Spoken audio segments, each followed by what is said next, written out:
আপু,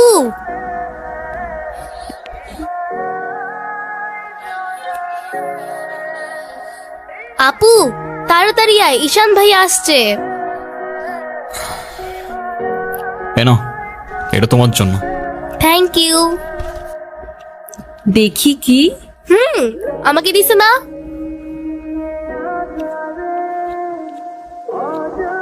আসসালামু আলাইকুম। ওয়ালাইকুম আসসালাম, বসো। বাবা, ও ঈশান। হ্যাঁ, সে তো দেখলাম। কি করো তুমি? আমি এলএলবি-তে লাস্ট ইয়ারে আছি। ও, স্টুডেন্ট।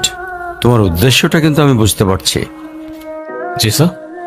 তোমাদের মতো ছেলেরা কেন আমাদের মতো বিজনেসম্যানের মেয়েকে টার্গেট করে, কিসের লোভে, সেটা আমার খুব ভালো করে জানা আছে।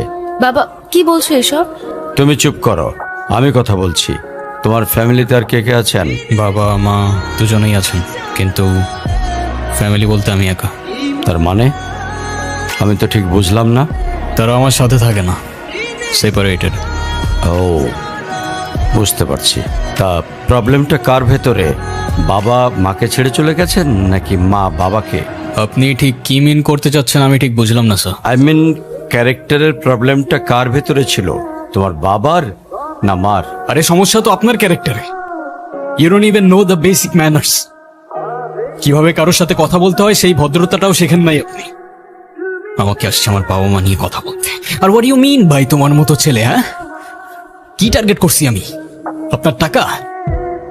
অবভিয়াসলি, তা নয় তো কি? আপনার হয়তো আমার ব্যাকগ্রাউন্ড সম্পর্কে ধারণা নেই স্যার। আপনাদের মতো সো কল্ড বিজনেসম্যান আমার বাবার অফিসের লাইন দিয়ে দাঁড়িয়ে থাকে। আমি এখানে আসছি শুধুমাত্র ওকে ভালোবাসি বলে, সেকেন্ড কোনো উদ্দেশ্য সমান নাই। তুমি তো একটা বেয়াদব। তোমার ক্যারেক্টার সম্পর্কে আমি খুব ভালো করে জানি। তুমি রাস্তাঘাটে মাস্তানি করো, আর তুমি কি করে ভাবলে যে তোমার মতো একটা স্কাউন্ডারের হাতে আমার মেয়েকে তুলে দেব? তো আপনার মেয়েরে কে বলছে আমার হাতে তুলে দিতে? আমি বলছি? বাসায় ডেকে আনছেন অপমান করতে। আপনার বাবা মাই তো আপনাকে ভদ্রতাটা শেখাইতে পারেনি। আপনি আসছেন আমায় জাজ করতে। বেরিয়ে যাও, এই মুহূর্তে আমার বাড়ি থেকে বেরিয়ে যাও। Get out! আপনি যদি মনে করেন আপনি চিৎকার করে আমাকে দমায় রাখতে পারবেন, then I can make more noise.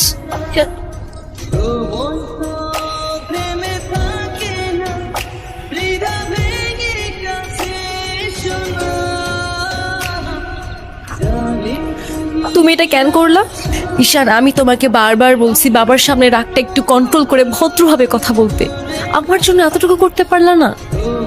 আমি বাবাকে অনেক কষ্ট করে ম্যানেজ করছি। তুমি জাস্ট একটাবার কি সরি বলো, সব কিছু ঠিক হয়ে যাবে। আমি কেন সরি বলবো? উল্টা তোমার বাবাকে বলো আমাকে এসে সরি বলতে। ঈশান, ফল্ট তোমারও ছিল। তুমি বাবার সাথে শাউট করছো, আর একটা সরি বলে যদি সবকিছু ঠিক হয়ে যায়, কেন সরি বলবা না? কারণ আমি সরি বলি না, আর বলবো না বলছি তো বলবো না, ব্যাস। তোমার ইগোর জন্য না তোমাকে কিছু বলতেও আমি ভয় পাই। সেদিন তুষার সাথে যা করছো, তারপর থেকে তোমাকে কোনো কিছু বলার সাহস পর্যন্ত আমি পাই না।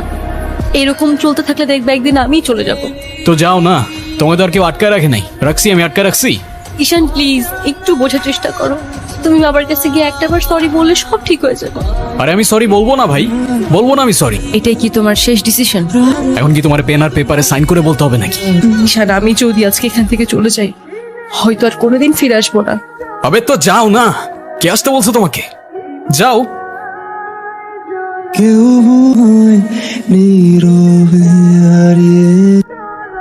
এখন তুমি স্কুল বাঙ্ক করা স্টার্ট করেছো, আবার টিচারকে ফেক গার্ডিয়ানের সাইন দেখিয়েছো।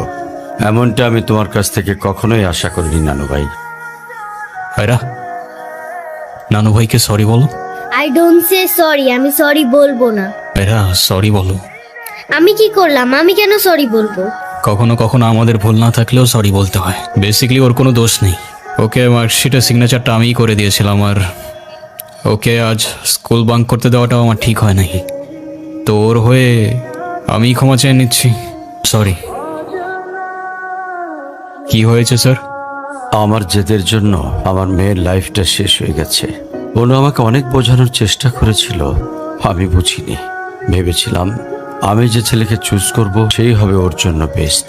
সরকারি চাকরিজীবী দেখে ভেবেছিলাম মেয়ের লাইফটা অ্যাটলিস্ট সিকিউর থাকবে। এটা ভাবিনি ভালো চাকরি থাকলেই ভালো মানুষ হয় না। তারপর পরই আমি আমার মেয়েকে আমার বাড়িতে নিয়ে চলে আসি। ওদের ডিভোর্সও হয়ে গেছে। এখন মেয়েটার দিকে যতবারই তাকাই নিজেকে অনেক বড় অপরাধী মনে হয়। যদি আপনি কিছু মনে না করেন, আপনাকে একটা রিকোয়েস্ট করতে চাই স্যার। বলো। যদি আপনার পারমিশন থাকে, আমি অনু আর আয়রার রেসপন্সিবিলিটিস নিতে চাই। কেন সিম বেঁধে দেখাইতে আসছেন? আপনি প্লিজ এখান থেকে চলে যাবেন। আমার আর আমার মেয়ের জন্য আমি একাই ইনাফ, আর কাউকে লাগবে না আমার লাইফে। আর কারোর যদি কোনো সমস্যা হয় বলে দিলেই পারে। আমি এখান থেকে অনেক দূরে চলে যাব।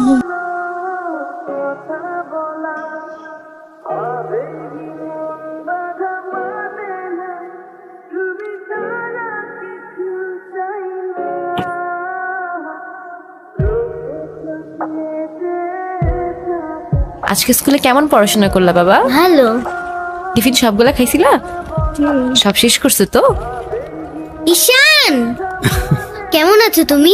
তোমাকে যে কত খুঁজছি আমি। তাই কেন আসেন এখানে বারবার?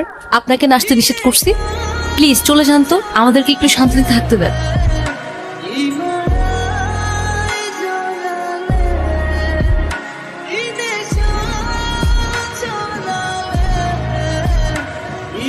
এই কখন আসলে তোমরা? ভালো আছো? এই বেলুনগুলো উপরে লাগাও তো একটু। হো না, বেলুনগুলো কেমন হয়েছে ঠিক করো। আয়রা, তোমার মন খারাপ কেন? সবাই সেলফি তুলছে, তাড়াতাড়ি আসো। আমি যাব না, তুমি যাও। আয়রা চলো, কেক কাটার জন্য সবাই ওয়েট করতেছে। ঈশান কোথায়? ঈশানকে দিয়ে কি করবা তুমি? ও আসবে না। চলো বাবা, সবাই অনেকক্ষণ ধরে ওয়েট করতেছে, আসো। আমি যাব না, যাব না, যাব না। নেক্সট টাইম আমার সাথে শর্ট করে কথা বলবা না, মনে থাকে যেন। Ayra,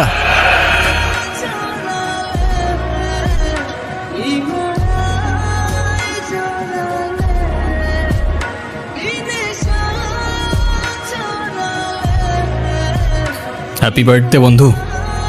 thank you. এ কি বন্ধু, তুমি কাঁদছো কেন? কই না তো, কাচ্ছি না তো। ওয়েট, দেখো, এ নাও বন্ধু, একটু মিষ্টি মুখ করে নাও। আপনি আবার আসছেন? এই চলো তো। আস্তে, আমার ব্যথা ওর দোষটা কি অনু? লাগছে। তুমি আমার উপরে জেদ করে ওকে কেন কষ্ট দিচ্ছ? আমার মেয়ে, আমার যা খুশি তাই বলবো, আপনি বলার কি? আর কেনই বা আসছেন এখানে? কেউ না, আমি আর কখনো আসবো না। চলে যাচ্ছি আমি এই শহর ছেড়ে, বহু দূরে। এমনিতেও এই শহরে আপন বলতে তেমন কেউ নেই আমার। শুধুমাত্র শেষবারের জন্য আমার ছোট্ট বন্ধুটাকে দেখতে এলাম। তবে যাবার আগে তোমাকেও কিছু কথা বলার ছিল। বলো।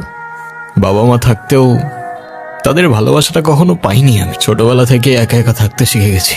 শুধুমাত্র এইটুকু বলতে চাই যে আমার জীবনের মতো অ্যাটলিস্ট ওর জীবনটা হতে দিও না। আমার উপরে থাকা অভিমানগুলোর জন্য তুমি ওকে কষ্ট দিও না। থেকো ছোট্ট বন্ধু, আর তুমিও ভালো থেকো। আসি।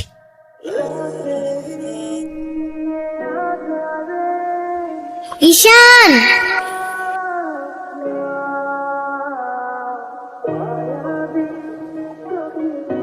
কি? ঈশান তুমি যেও না প্লিজ। যেতে তো হবেই, বলো। কেন যেতে হবে? প্লিজ থাকো না।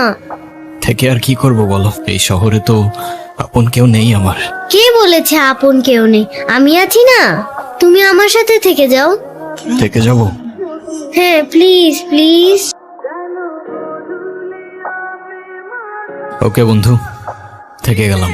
সত্যি? সত্যি। Pinky promise?